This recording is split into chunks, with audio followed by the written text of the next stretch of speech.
Down and up and down and up and down and up and down. Down and up and down and up and down and up and down.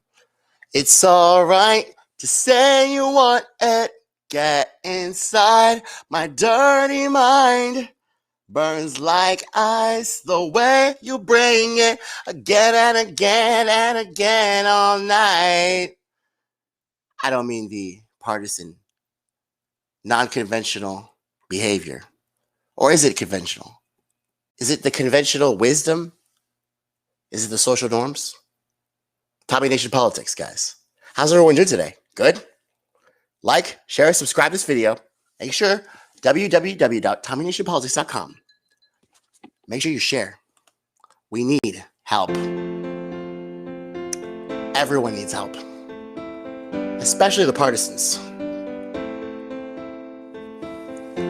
Saturday night. And I'm thinking about the country, guys. I don't know what to say about it.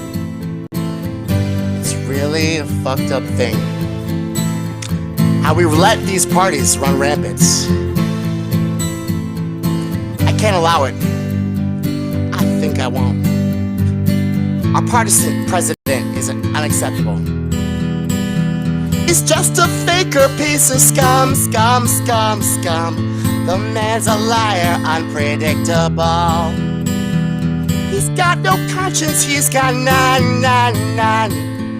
I told progressives not to vote for him. I said he's not really a 10, but I think he's a war criminal. They did not listen to me, no.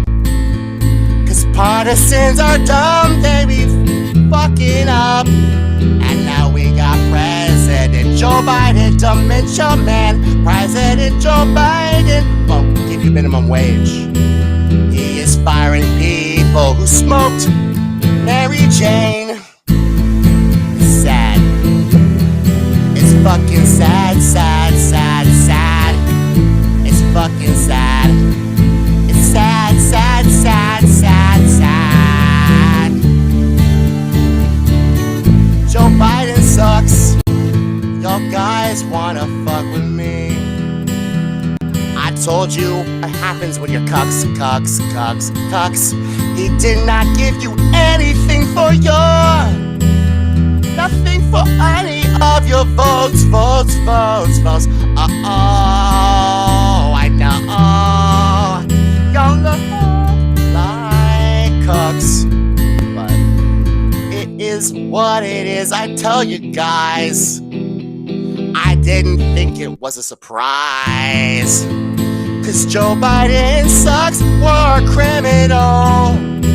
Drone strike in Syria, he's not a liberal. Joe Biden sucks, he is bullshit, guys. I think y'all fuckers should open your eyes. I told you guys, I think you're dumb just a little bit. I don't know how you could tell that he wasn't neoliberal. But I guess it's okay. The country's fucked. And I'm hearing people talk, telling me not to hear the shit that comes out of his mouth, but I don't really hear. I'm free thinking and open-minded. I know that Joe Biden sucks big dick. He's not even progressive a little bit. Joe Biden's a war criminal, you guys. I think y'all fuckers should open your eyes. I think y'all should open your eyes. Y'all just really need to open your eyes. Open your eyes. Open your eyes and see that he's not progressive a little bit. Joe Biden sucks. He's not for you guys. He's for the corporate donors, guys. Open your eyes. Open your eyes, guys. Open your eyes and see that it's Tommy Nation Politics. That's right, guys. It's a surprise show. Who knew? To boldly go where no man has gone before. That is the motto of Tommy Nation Politics. But I realize that the time is 3 o'clock in the morning, and this is the time where normal, healthy citizens, good citizens, are in bed. And you're asleep. I could really steal Christmas from you guys, honestly. It came without, it came without buckets. It came without tags. It came without plastic bandages or bags. And little Cindy Hulu, who was no more than 2, cried out to you guys, "War criminal! Hoo-hoo! Hoo-hoo!" How did we get here? And where do we go from here? Surprise, guys. We have a little bit more news that just developed throughout the night. The partisans like to do this because the weekend is when no one's paying attention. So, surprise, Tommy Nation Politics is on the case, though. Tally ho! Watson, do you smell that? Smells like a case. It is. It is a case, my friends.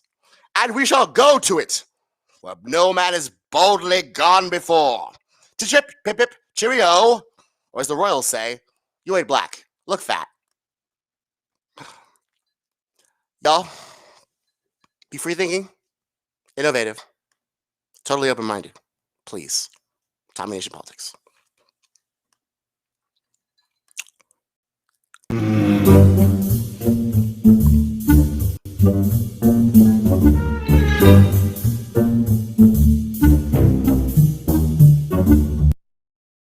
Local governments will get around.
I believe that marriage is between a man and a woman. But I also detest the sort of bashing and vilifying of gays and lesbians because I think it's unduly divisive. It's unnecessary. Most gays and lesbians are simply seeking basic recognition of their rights. We've got to make sure that everybody is equal under the law. And the civil unions that I proposed would be equivalent in terms of making sure that all the rights that are conferred by the state are equal for same-sex couples as well as for heterosexual couples. Now, with respect to marriage, it's my belief that it's up to the individual denominations to make a decision as to whether they want to recognize marriage or not. With respect to gay marriage, I do not support gay marriage, but I support a very strong version of civil unions where I think the state has to recognize the same rights and responsibilities for gay people, same-sex couples, as they do for anybody else. Because the state is not a religious institution, and I believe in equal protection under the law, and so making sure that the right to transfer property, hospital visitation, non-discrimination, all those principles apply to same-sex couples, I think is important. Define marriage. I believe that marriage is the union between a man and a woman. Would you support a constitutional amendment with that definition? No, I would not. I am not somebody who promotes same-sex marriage, but I do believe in civil unions. I do believe that we should not, that for gay partners to want to visit each other in a hospital, for the state to say, you know what, that's all right, I don't think in any way inhibits my core beliefs about what marriage are. I believe that gay couples deserve the same legal rights as every other couple in this country. You should never have to look over your shoulder to be gay in the United States of America. I issued an order so that any hospital in America that accepts Medicare or Medicaid, and that means just about every hospital, has to treat gay partners just as they do straight partners, because nobody should have to produce a legal contract to hold the hand of the person that they love. Well, it doesn't really matter who gets the ticket, because anybody could be a better president than President Bush at this point. And let's focus on just a Democrat winning in 2008 and put aside everything. But that's not the question. I said, who would you, if you had to pick somebody? I'm sorry, what? If you had to pick somebody, who would you pick? I'd pick a Democrat. Well, let's face it, I mean, all of the college Democrats, we're still behind just winning a Democrat in 2008. It's time for the Democrat to win. Let's focus on that first.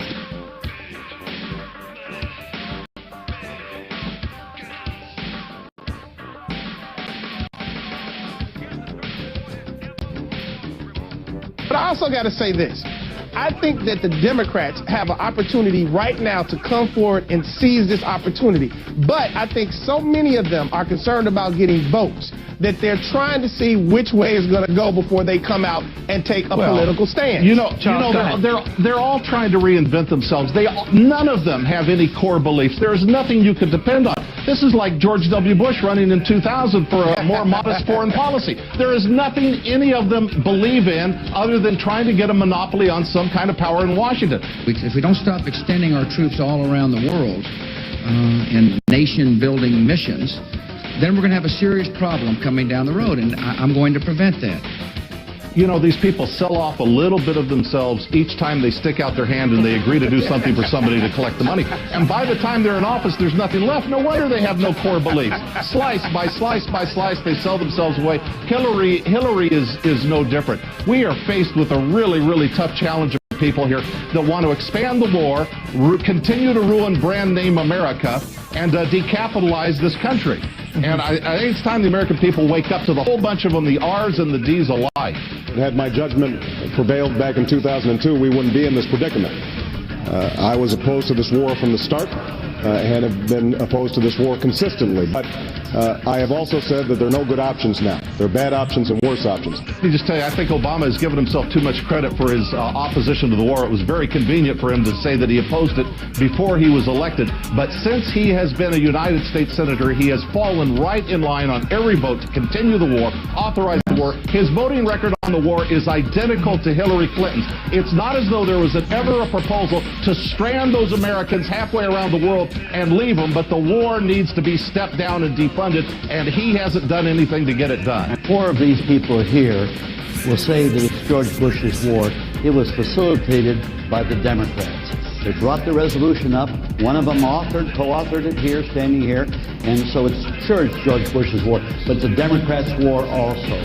There's information coming out, Senator Durbin, Mr. Shrum in his book, that really points out that these people knew that there was two sets of intelligence going on at the same time, and they made a political decision to vote the way they voted. A political decision that cost, stop and think, we have killed more Americans than was done on the 11th of September.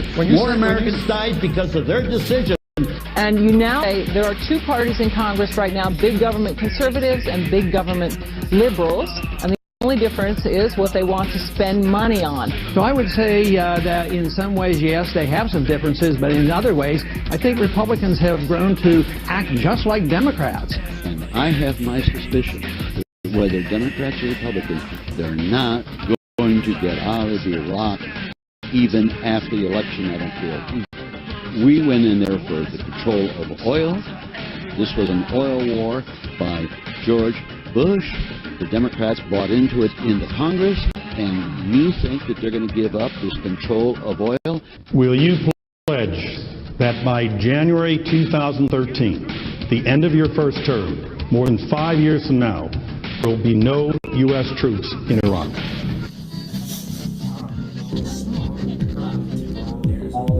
Hey guys, it's Tommy with Tommy Nation Politics. How's everyone doing today? Tommy Nation Politics.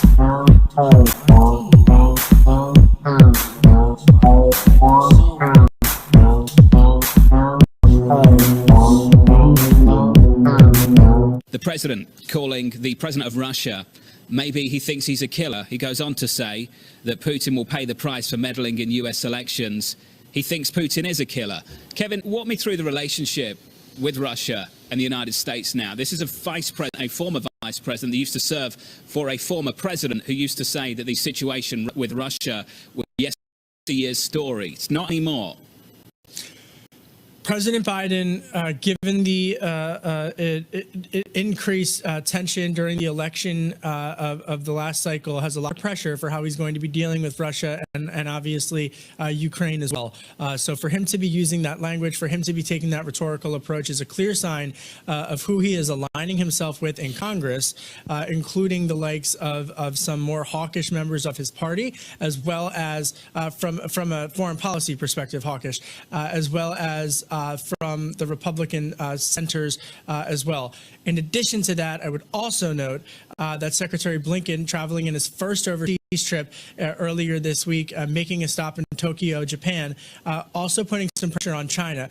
This is, without question, Jonathan, the most plain speak week for the administration, for them to articulate their views on both Russia and China. Let's give the president a chance. Governor Romney, I'm glad that you recognize that al-Qaeda is a threat, because a few months ago, when you were asked what's the biggest geopolitical threat facing America, you said Russia. Not al-Qaeda, you said Russia.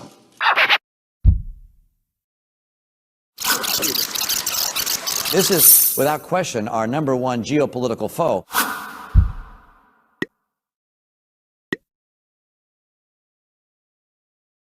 They fight every cause for the world's worst actors.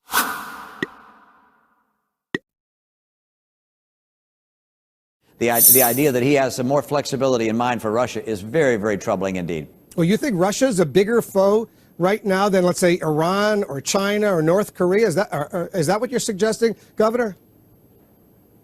Well, I'm saying in terms of a geopolitical opponent, the nation that lines up with the world's worst actors. Of course, the greatest threat that the world faces is a nuclear Iran, and nuclear North Korea is already troubling enough. The 1980s are now calling to ask for their foreign policy back because, the Cold War's been over for 20 years.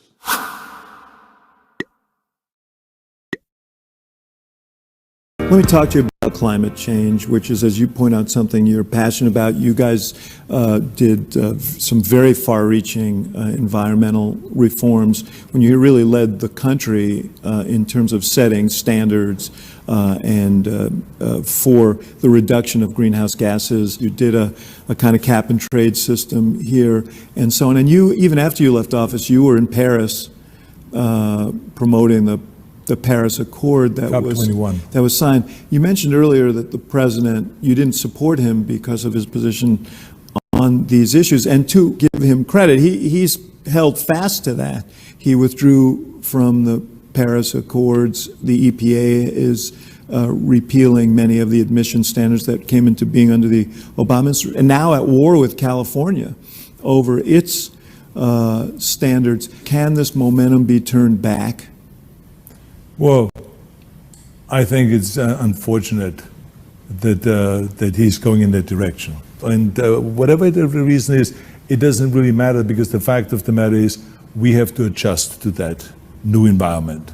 And I tell everyone wherever I go and hold a speech about the environment that we cannot rely just on one person, and we cannot rely on the federal government. And this is not just Trump. Remember that when I was governor, I fought the federal government also during my time, because the federal government said that you cannot have a waiver to regulate your own air because greenhouse gases is not a pollutant. And I said, what? Greenhouse gas is not a pollutant? No, it's not a pollutant. So we took them to court. Yeah. I mean, my own party was in control then, right? And it went all the way up to the Supreme Court, and the Supreme Court of the United States decided that yes, greenhouse gases is a pollutant. Well, duh.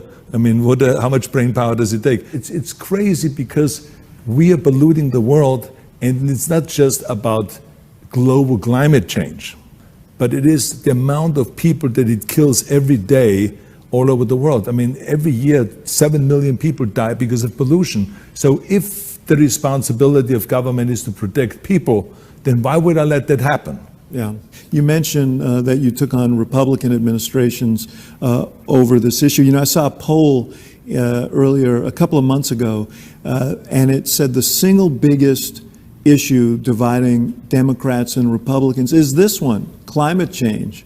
But David, first of all, I think that environmentalists have done a terrible job in selling this.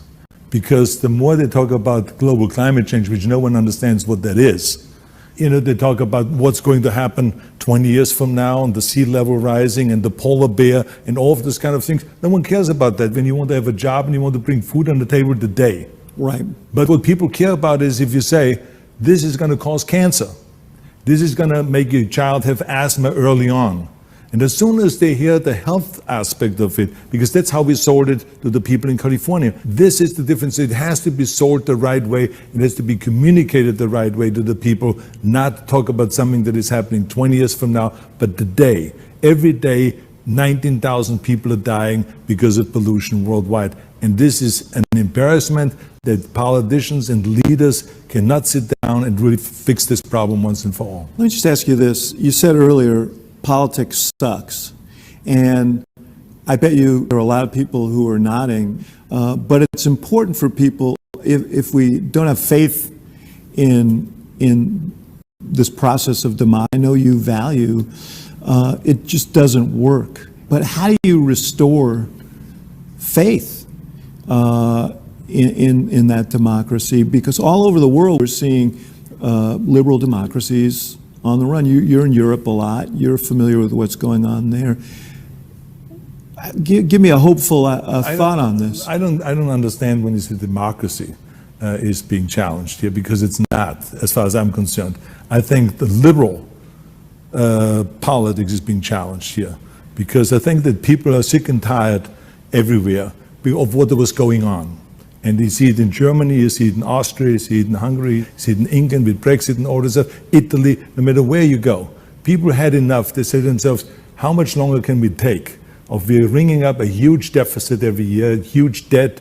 Who is going to pay that off? When are we ever going to pay that off? They feel like there's too much spending going on, and not enough kind of people sitting down and really agreeing and fixing problems and all this. So they're sick and tired, so they look for something else. Right. Okay, so it's not that the democracy. But that's something else they look for. It's something else. What they're looking for the opposite. So they say, okay, if the liberal politics didn't work, let's get someone conservative. But there's a difference between liberal and conservative. I mean, you may consider yourself a conservative, I may consider myself a liberal, but when you have, for example, in Hungary or Poland, you have leaders who are cutting back on fundamental institutions, the courts, the media, that's a problem, isn't it?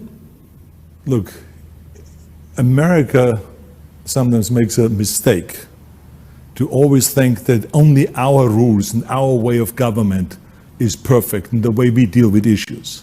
This is great for America, but the Hungarians deal differently with their issues. The Polish deal in a different way. The Italians deal in a different way. So they look at our system and they say, this is totally flawed. We look at their system and we say they're totally flawed. And Congress is getting an 18% approval rating. So that is a totally fixed system. So they over there looking at us and said, that's not what we want. A fixed system where you can't get rid of those politicians. This is why I say the most important thing is not politics.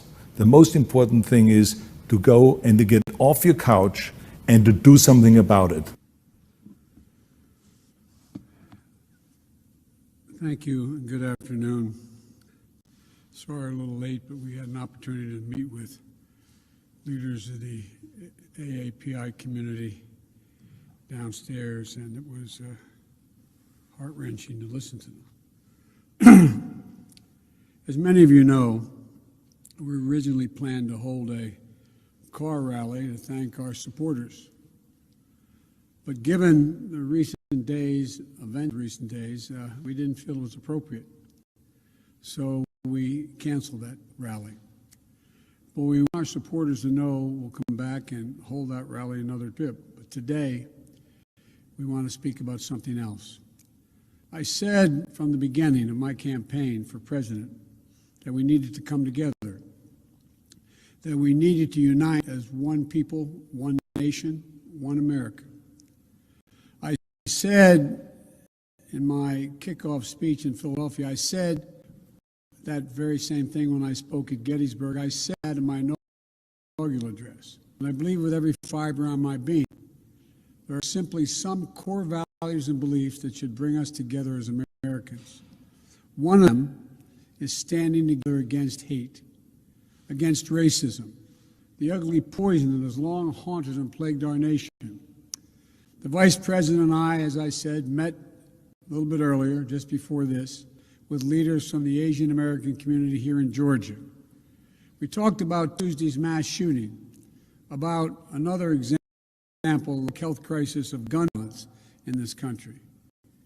8 people killed, 7 women, 6 were of Asian descent. All fellow Americans, each one of them we mourn. Their families are left with broken hearts and unanswered questions. And the investigation is ongoing, and the Vice President and I are being regularly updated by the Attorney General and the Director of the FBI. Working closely with Governor Kemp and Mayor Bottoms and local officials. But whatever the motivation, we know this. Too many Asian Americans have been walking up and down the streets and worrying, waking up each morning the past year feeling their safety and the safety of their loved ones are at stake. They've been attacked, blamed, scapegoated, and harassed. They've been verbally assaulted, physically assaulted, killed. Documented incidents of hate against Asian Americans have seen a skyrocketing spike over the last year, let alone the ones that happened and never get reported. It's been a year of living in fear for their lives, just to walk down the street. Grandparents are afraid to leave their homes.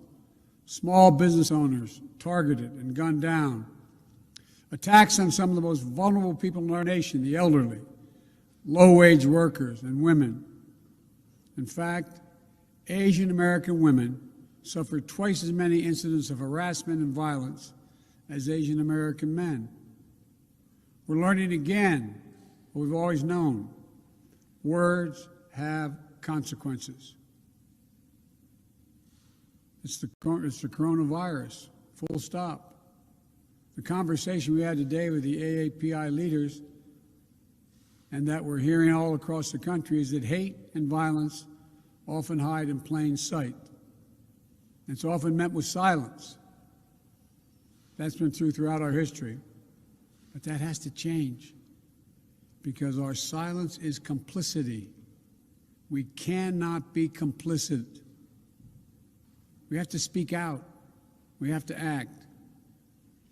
In my first week in office, I signed an executive order directing federal agencies to combat this resurgence of xenophobia. The Department of Justice is strengthening its partnership with the AAPI community to prevent these crimes, in addition to its other work to take on violent extremists and domestic terrorism. I'm calling on Congress to pass and get to my desk the COVID-19 Hate Crimes Act. And the House just passed the reauthorization of the Violence Against Women Act, a law I authored more than 25 years ago, and is one of my proudest legislative achievements. I call on the Senate to swiftly pass it and get it to my desk.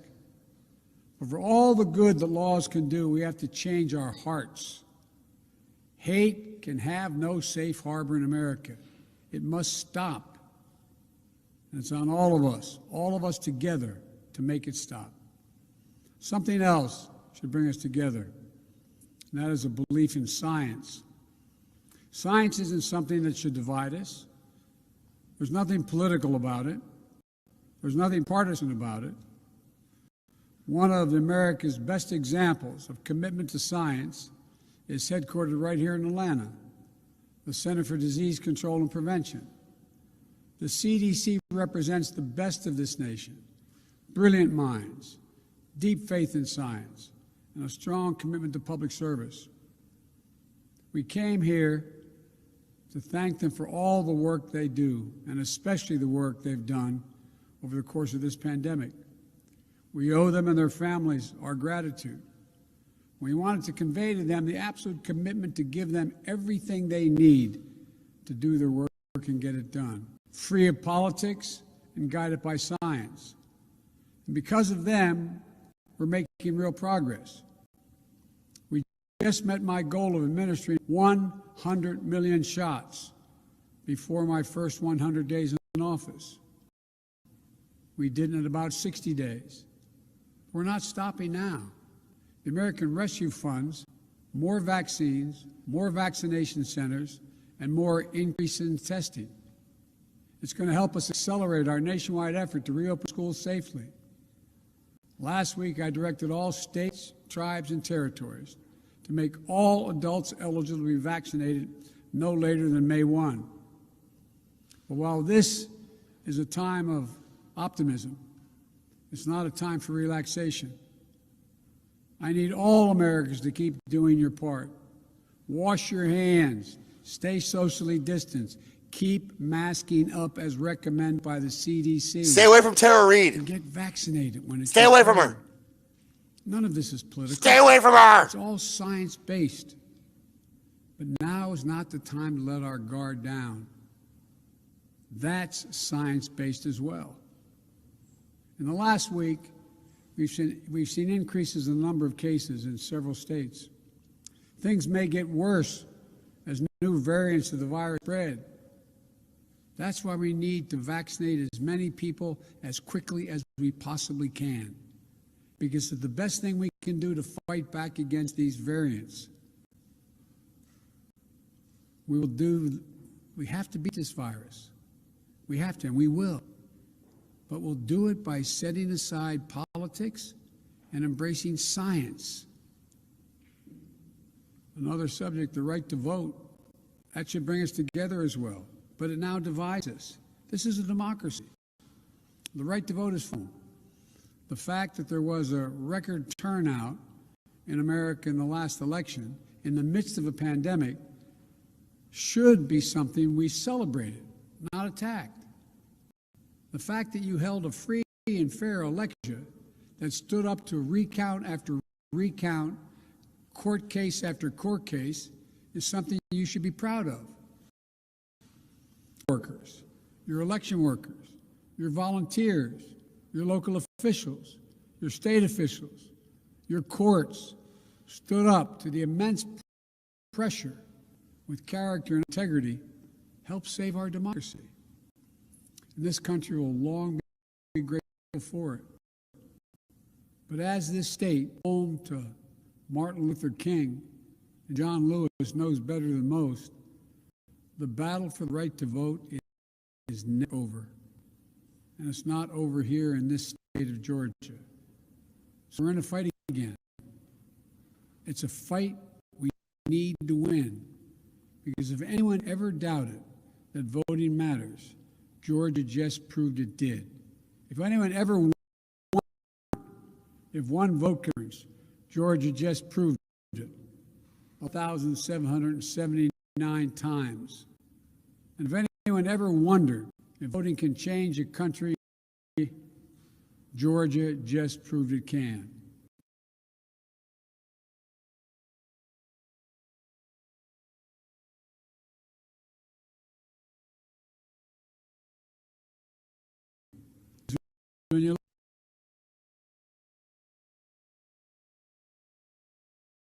Two new United States senators made a policy. What's up, bro? Get it out.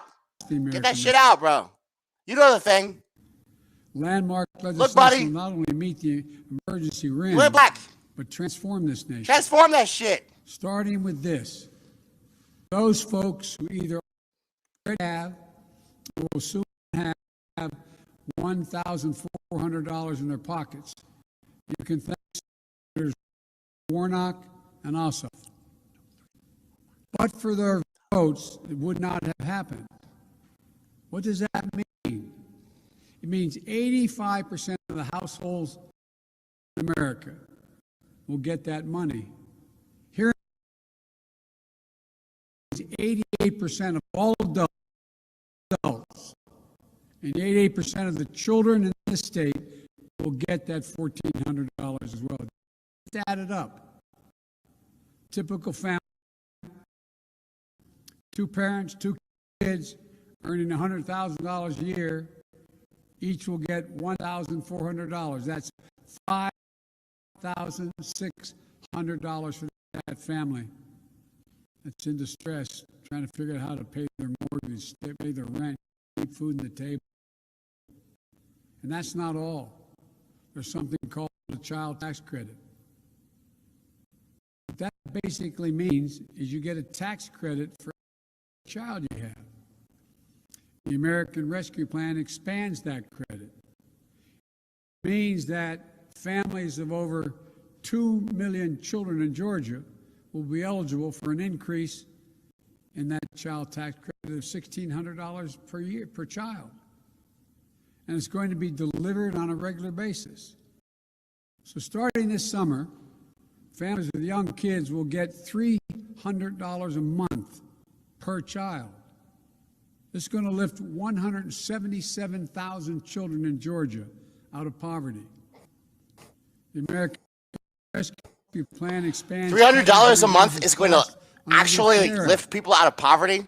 So for families, $300 extra dollars, Joe? $90,000 per year. Are you sure? Insurance under the Affordable You check Care that Act, shit? Or are you listening to Nair Tandon? $100 a month off their monthly Are you premium. sure, bro? And for Georgia schools. Okay. All right, then. The You're the American president. Rescue Plan provides around $4 billion for Georgia's school children from grades K through 12 to help them reopen safely. And here's one of the biggest things for Georgia. Because of the American Rescue Plan, Georgia is now eligible for about $2 billion to expand Medicaid. What does that mean? It means another 500,000 Georgians will be covered all across this state with Medicaid that don't have it now. For your state and local governments, this is what it does. State government will get around $5 billion to make up for lost revenue. Local governments will get around $3.5 billion. That's going to make it possible to keep a lot of police officers, firefighters, teachers, and other first responders on the job. And here's one final thing the American Rescue Plan does. For the first time in a long time, it puts working families, the middle class, people who built this country first, not last. 66% of the tax breaks in this plan go to folks making $90,000 or less a year. And how much for the top 1%?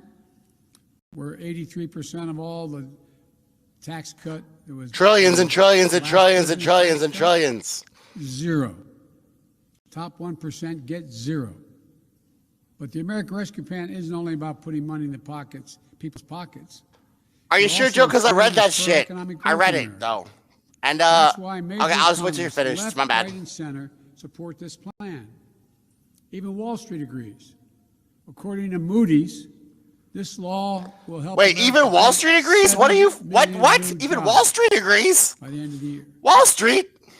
And we'll do it by rebuilding the backbone of this nation. The working people, the middle class, the people who built this country. It's about giving those people a fair shot for a change. It's about providing and proving to the American people that their government works and can deliver for them. Which brings me to my last point. The American Rescue Plan is a plan that brings America together and benefits all America. That's why so many polls show that over 70% of the country support it, including Democrats, Republicans, and independents. Maybe Republicans in Washington didn't vote for it, but the American Rescue Plan sure has brought the country together. And for me, that measure of unity, that's what matters. Let me end with this. There's so much we can do if we do it together.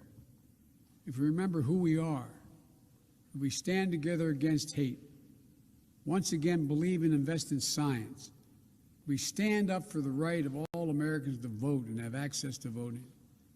If we remember, we're here to help all the people in this country, not just those few at the top. If we remember to do justice, love mercy, to walk humbly as fellow human beings and as fellow Americans. If we remember we're the United States of America, and that together. My country, 'tis of thee, you're robbing our bullshit. Let's hear it for Joe Biden, guys. Yay! I know we couldn't get that much of a good entertainment, you know, and such short notice. But believe me, guys, we're looking for aggressive expansion. So, make it fast. Tommy Nation Politics, guys. So, it's a weekend, officially. Thank God. Free thinking, innovative, totally open-minded. Tommy Nation Politics. Go to www.tommynationpolitics.com, or you can go to facebook.com/Tommy Nation Politics. You can't go to Twitch, though. Apparently, I just got banned for some reason. Probably because I don't really think Joe Biden's such a good leader. He's kind of a dementia-riddled little man. For some reason, it really, my beliefs, my principles, my values, they're not respected. Especially when it comes to Joe Biden. When it comes to Joe Biden, fuck what I said. Fuck your lying eyes. Your lying eyes. These are not the droids you're looking for, guys. These are not the droids you're looking for. So, that's so nice, guys. I'm so glad that Joe Biden could take some time out from his busy schedule of almost dying to bug up Air Force One to let us know that if we're the United States of America, there's nothing we can do. We can't do anything, guys. He said that shit so many times. The next time he does it, I'm gonna say it with him. I swear to God I will. He's a fucking creep. He's a fucking creep. Yes, queen. But like I said, guys, this is Tommy Nation Politics. Free thinking, innovative, totally open-minded. Tommy Nation Politics. And the question I have for you guys right now, because I already did a live stream today, but I had to come back. I know the rule is never leave your audience, always leave your audience wanting more. But I always have questions. And but first, before I have my questions, three cheers for Joe Biden. 3 cheers for Joe Biden. Hip hip hooray!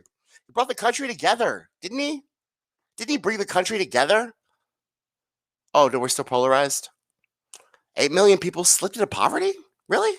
8 million people are in poverty? Are you sure? So that COVID relief bill, it isn't gonna do all the things that he said he was gonna do? What? And let me get this straight. He literally dropped the minimum wage because of a Senate parliamentarian. which is merely a conventional wisdom and social norms obstacle. He as the president, the most powerful man in the free world, he couldn't overcome that. Of course he couldn't. Of course he couldn't. I'm sorry. Conventional wisdom, social norms. I'm sorry. Yes, this is the new spin that the liberals are using to try to deflect attention away from the very obvious cognitive failing of the president. Either he's cognitively failing or he's a fucking idiot. Or both. What do y'all think? I don't know. They say it is Biden's quiet behind the scenes, hard work and receding, leading, studying charts, projections, and considering history. But if it could be really considered and observed that if he's so smart, if he's such a quiet, boring guy, why can't he read the minds of the American people? There's polls on those. Universal background checks, legalizing marijuana, the Green New Deal, Medicare for all. Why isn't this smart, not Trumpish guy? Why does he have a finger on the pulse of America? Of course, they want to portray how low-key manner as the consummate professional. He's such a consummate professional. I mean, guys, he's not yelling about the prison industrial complex anymore, or the crime bill, or the 3 strikes rule, or any of the other legislation which he literally manifested into reality to lock up every colored person, every poor below the poverty line person. Guys, did you know that I live in Texas? Some counties in Texas literally, the only way they can survive their cities is off of the jurisdiction, the judiciary. So they have those speed traps, right? And they literally just pull people over all the time. It's part of their survival. Because if they can't get that money to the judiciary, their towns, Waxahachie, don't survive at all. Temple. Dude, there's a whole bunch of cities in Texas, bro, that there wouldn't even fucking be if it wasn't for the judiciary and the cops pulling people over. And that's all thanks to Joe Biden and his crime bill. That's all thanks to Joe Biden and his crime bill. So today I talked about how he literally he didn't arrest. He didn't arrest anymore. He's improving, guys. He fired a dozen staffers from the White House they said they had smoked marijuana in the past. Some grievous behavior, guys. It's really grievous. So Joe Biden is still in the drug war. Joe Biden is still in the drug war, and think about that. Joe Biden is in a drug war that, A, caused the cartels to be rich beyond all imagination, which is why all of those immigrants are flooding our way. And B, caused all the corporations to make alcohol and substantive alternative drugs and big pharma, which is why the immigrants are heading our way, because they want to get those jobs, those nanny jobs, those janitor jobs that those pharmaceutical companies are going to pay them. Because why would they pay you $15 an hour? Why would they pay you $15 an hour? Well, they could pay Juan $5 an hour. The Democrats want this. So I know the mainstream media isn't telling you guys that. I know they're talking about how this is a crisis, how this is just out of nowhere. It's not like we did a drug war where we made marijuana illegal because of racism. We made it illegal because of racism. And then the cartels added up off of it and became rich beyond all imagination. Did y'all ever see Sicario? It's a disturbing fucking movie. There's this one scene at the beginning where they literally buy a house in Arizona, and these new couple, they come in, they're like, what's that smell? They go into the walls. Finally, they get a drywall. They go in the walls. There's bodies all inside the walls. The cartel bought that house just to bury bodies inside of it because they're killing all these people. So that's why people are flooding in here. Okay, it's not because they don't like the Republicans. It's not because they took our jobs. I mean, the Republicans are dumb, so they might take your jobs. Because if you're a janitor or a nanny or a strawberry picker, but for all of us who aren't, neoliberal policies for the last 40 years have made this happen. CARES Act was a robbery. It was the transfer of wealth to the greatest degree since the Gilded Age, not seen since the Gilded Age. And we are living in a cesspool of corruption. A cesspool of corruption. Again, I say a cesspool of corruption. In the meantime, we have two political parties that have their hold, spirit and body, on the American people. So that's why I've entitled this live stream as Killer, because they are killing the country. The Republicans and the Democrats are killing the country. And if we continue to let and allow this to happen, we are complicit in this. Biden was talking about how complicity happens in the Asian American hate crimes. There's so much anger, so much misdirected anger in this country right now. We've got insurrections, we've got Black Lives Matter, Antifa. We've got this guy who bombed himself during Christmas time. We got the Georgia shootings. Everyone's angry. No one knows where to put this anger at. Why? Why? Maybe it's just me. Maybe I've just been clearly observing the fact that they have taken advantage of every single opportunity to pit us against each other and rob the Treasury. And Joe Biden's so good at robbing the Treasury, he got the Fed chair, Janet Yellen, to be a Secretary of Treasury. That's how good he is. That's an expert of looting. That is an expert looter. Joe Biden is an expert looter.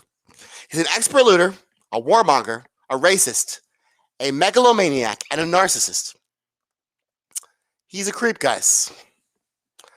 I imagine right now you're feeling a little like Alice, tumbling down the rabbit hole. I see it in your eyes. You have the look of a man who accepts what he sees, but he's expecting to wake up ironically. That's not far from the truth. Do you believe in fate, Neo? I know exactly what you mean. Let me tell you why we're here. You're here because you know something. What you know, you can't explain, but you hear it, you feel it. You're here because you know something. There's something wrong with the world, isn't there? You don't know what it is, but it's there, like a splinter in your mind, driving you mad. It is this feeling that has brought you to me. Do you know what I'm talking about? Do y'all know what I'm talking about? Do you want to know what it is? It's the political parties, the Republicans and the Democrats. They're all around us, even now in this very room. You can see it when you look out your window, when you turn on your television. You can feel it when you go to work, when you go to church, when you pay your taxes. It is the world that has been pulled over your eyes to blind you to the truth. That you are a slave. Like everyone else, you were born into this two-party system, into a prison that you cannot taste or touch or smell, a prison for your mind. Unfortunately, no one can tell you what, or explain to you, or keep you from voting for these parties, but you have to see it for yourself. I hope you do. I really do. I hope you do. Because this is the time. The hour is near, guys. And Joe Biden is a war criminal. He's a megalomaniac and narcissist. In the first joint trip, Biden and Harris went to Atlanta. They didn't want to visit of course, there was a shooting. Why was there a shooting? There's a lot of misguided anger in this country right now. But they wanted to definitely pimp out their stimulus plan, so they went to Atlanta because, that's where Joe Biden planned to have the checks out the door day one, $2,000. Yes, so he wanted to stand against racism He wanted to stand against racism and xenophobia. You first, Joe. So he brought along Kamala Harris to make it look like he was sincere. And they went to Atlanta. And so, quote, hate and violence often hide in plain sight and are often met with silence. I mean, ain't the truth, Joe? But that has to change because our silence is complicity. We cannot be complicit. We have to speak out. We have to act. That was a quote from Joe Biden in Atlanta. He's talking about xenophobia and racism as far as Asian Americans. Now, I want to tell you, I want to take those words and I want to let you know, Joe Biden. So I'm not going to judge anyone for voting for Joe Biden. You vote for whoever you want. I'm not going to do misdirected anger. I am literally training, like in the force and in yoga, to take my misdirected anger and put it towards the people that really matter, the Republicans and the Democrats. So anyone who voted for Joe Biden or the Republicans, I don't care. I don't. I really don't. It's not productive to care. But I do care about this guy. He culturally attributes 1776, July 4th, to his D-Day for his coronavirus redemption. He says, let me be clear when it comes to healthcare, which is a lie. It's a tell. Obama lied. Whenever he says it, let me be clear, Obama was lying. He borrowed Obama's tell. Whenever he talks about healthcare, he's a fake, he's a phony, he's a racist. He's bad, guys. So that's why I'm on again, because I have to let you guys know that it's not going to just stop at, we didn't push him to the left. And so now he's firing people in his own cabinet for smoking marijuana. He won't allow Medicare for all to be on the floor. And of course, a Green New Deal. Wow. Literally, there are some Republicans who care more about the Green New Deal than Joseph Biden. There is going to be no legislation, no progressive legislation that is ever going to come, ever going to manifest in this lifetime, unless we, the people, act. So that's my whole mission, guys, is we have to act. Political parties were not for the people. They were to facilitate winning elections. That is their number one objective. The number one objective of political parties is to win elections. How? How may you ask? Well, the ends justify the means, don't they? Isn't that what Machiavelli said? The ends justify the means. So if they have to lie to you, if they have to promise you that $2,000 will go out the door day one, if they have to check you off like a box, if you're a black or a Jew or a woman or a gay, if they have to do whatever they have to do, their number one objective is to win elections. That is their number one objective. Are you their number one objective? No. You are the Constitution's number one objective. You are. You're the preamble. We, the people of the United States, in order to form a more perfect union, establish justice, promote the general welfare, secure the blessings of liberty to yourselves and your posterity. Do you know who's not in the Constitution? Democrats and Republicans. They weren't supposed to be here. I see dead people. They weren't supposed to be here. Like every usurper, they came upon power and they stood, and no one challenged them. No one did. I challenged them. I'm at war with them. So that's why I will not suffer partisans in my wall. I had a few fights today. I shared some news of Greg Abbott. I just shared a little clip of him. I had a lot of Republicans sharing that shit. Like, oh my God, Greg Abbott's awesome. No, that's not why I shared it. But of course, I don't want to tell you how to think. I'm not a manipulator. I'm just Tommy, Nation Politics. Free thinking, innovative, totally open-minded. So you can take whatever you want out of the clip. That's your choice.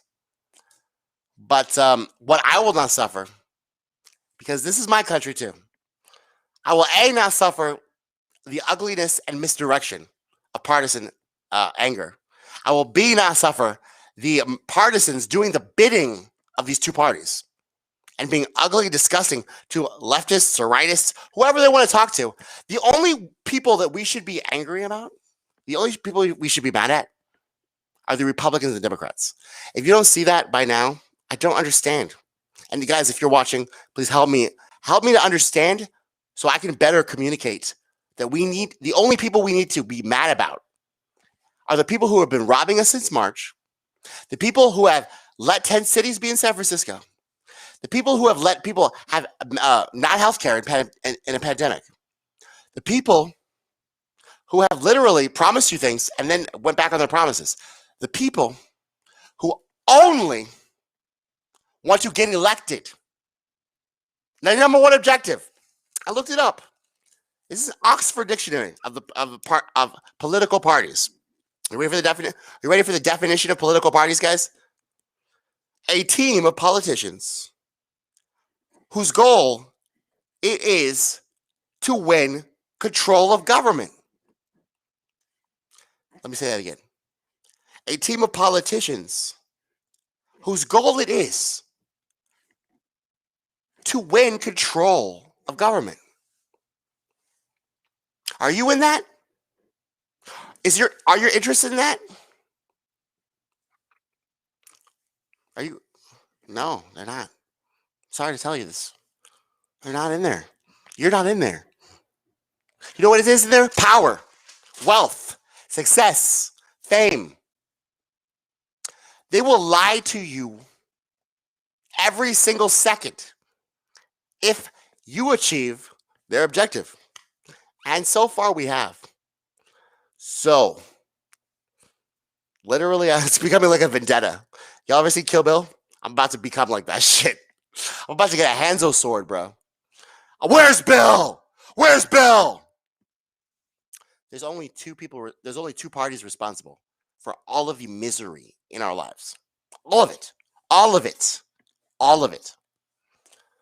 So you want to talk to conservatives, tell them they're stupid? They are. But it's irrelevant. They're not responsible for the misery in your life. There's only two parties responsible for the misery in your lives. And one of them is literally having a 50% rating in the Gallup poll. You know what that tells me, guys? That tells me my job is failing. I'm a failure, guys. There's simply some core values of belief that should bring us together as Americans. You know? Life, liberty, the pursuit of happiness. None of these things are being achieved. E pluribus unum is not being achieved. So, out of many, the common good was supposed to be reached. You can't even get all of the things we all agree about in Congress to be passed because they're too busy extracting the wealth from the working class and funneling to the elites. So, just remember that, guys. Whenever you see a conservative that is a dumbass, remember that. Whenever you see a liberal that wants to ban Dr. Seuss, remember that. Yes, they're annoying. Yes, they're fucking dumb. But they're not really relevant. There's only two parties that are actually responsible for all of the misery that we all are in. They weren't supposed to be here. George Washington. I cannot tell a lie. I chopped down the cherry tree, mother. In time and things, political parties will stop governing for the American people and start governing for maintaining their power. He called it. So now we have a demagogue who's drone striking Syria, who's firing staff workers for smoking marijuana, even though Bernie Sanders told me that this guy was going to be progressive. We're going to push him to the left. I never believed it, guys. Never did. I don't believe anything these guys say. Never. And the more adamant they are about what they're saying, the more I don't believe it. So, if you want me to take your vaccine, by the way, Joe Biden, telling me, begging me, I've never seen a president beg before. That was weird. That's not the way to do it, guys. Sorry, that's not motivation. That was literally the biggest turnoff I've ever experienced in my life. Seeing Joe Biden on his bully pulpit. The bully pulpit is literally where the leader of the party is supposed to order the Democrats to give us a standalone bill of $2,000 because he promised us that with people of Georgia on day one. He didn't use the bully pulpit for us. He used it to beg for Pfizer, the Johnson & Johnson. I'm not anti-vax, guys. I took the polio vaccine. But there's massive government contracts and pharmaceutical contracts. And this guy got on a podium and begged me. So literally, in the normal world, I would never question things like this. But in this case, I am. Because this guy is such a weirdo.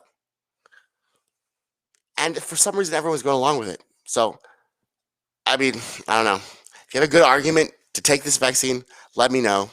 Because I was planning on doing it until Joe Biden got weird on me. So, I really was. But then he begged me out of the bully pulpit. It's like, what? You're supposed to use that for healthcare. You're supposed to use that for legalizing marijuana. He doesn't care about that shit. He wants the numbers of the vaccines. I think that's what it is. Best case scenario is for the numbers so he can be better than Trump. Worst case scenario, he wants to thin the herd. I'm just saying, guys. I'm a very logical person. I'm not a conspiracy theorist. I don't think any of these are true because I don't have proof. But I go best case scenario, worst case scenario, and I hypothesize. A hypothesis is science. It's based on trials and errors. These guys took 1 year for trials and errors, and they didn't use animals. So I follow the science. Just let you know. I do. All the science says these guys are begging me, and they took a year. And HIV is a virus, and they still don't have a vaccine. Why is that? It's weird. It's weird, right?